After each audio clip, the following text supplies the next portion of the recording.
There's a version of real estate investing that gets glamorized constantly.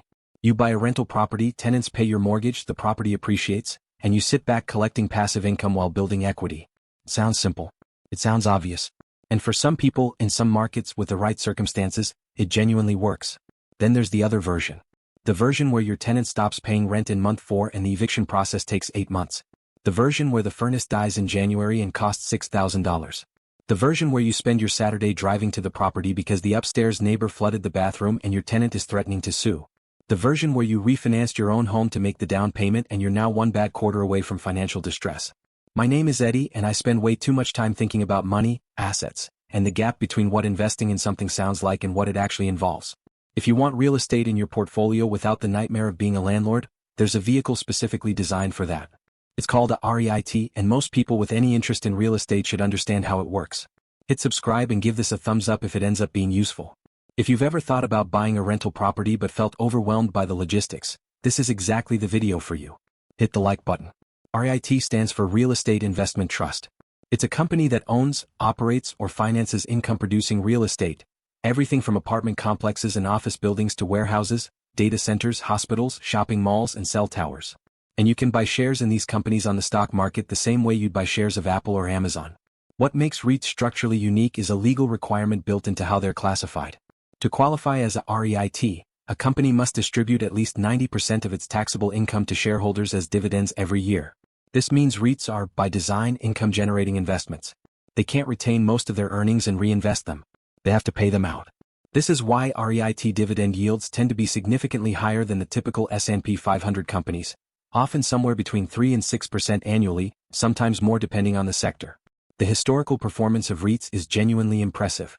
The FTSE Nareit All Equity REITs Index has historically produced total returns, dividends plus appreciation, that are competitive with or slightly above the overall stock market over very long time horizons.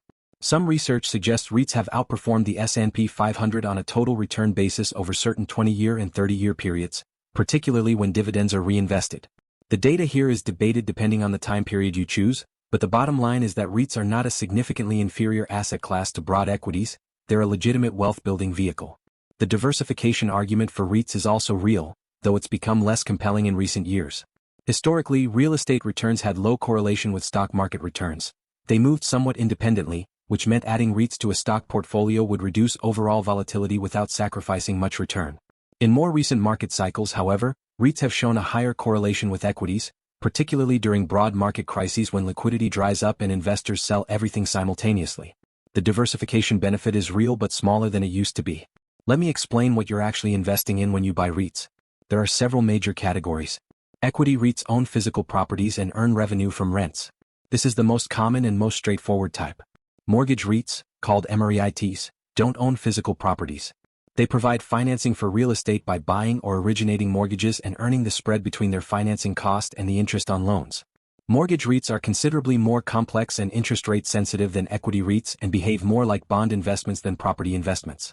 If you're learning something new here and want to keep going, hit the like button and subscribe. I cover asset classes like this regularly and try to give you the real story, not just the pitch. Within equity REITs, there's a wide range of subsectors with very different characteristics. Residential REITs own apartment buildings and single-family rental portfolios. Industrial REITs own warehouses and logistics facilities. This sector has performed particularly well as e-commerce has driven demand for distribution space. Healthcare REITs own hospitals, medical office buildings, and senior living facilities. Retail REITs own shopping malls and strip centers. Data center REITs own the physical infrastructure that powers cloud computing. Cell tower REITs own the towers that support wireless networks. This is particularly important right now because we've been through a period of higher inflation than the previous decade. In a higher inflation environment, the gap between nominal and real returns becomes larger, making the distinction even more important for planning purposes. A 7% nominal return in a 5% inflation environment is a 2% real return, barely ahead of standing still. That's a very different planning scenario from a 7% nominal return in a 1.5% inflation environment, which gives you a 5.5% real return. The takeaway is simple. When you are making financial decisions, always adjust for inflation. Always think in terms of purchasing power.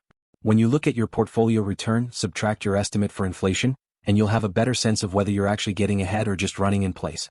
When you're projecting your retirement portfolio, use real expected returns as your assumption, not nominal ones. The numbers on your broking statement tell you what happened to your dollar account balance. The real return tells you what happened to your financial life. Those are two different questions. Make sure you're answering the right one.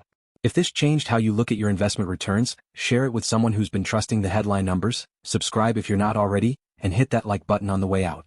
See you in the next one.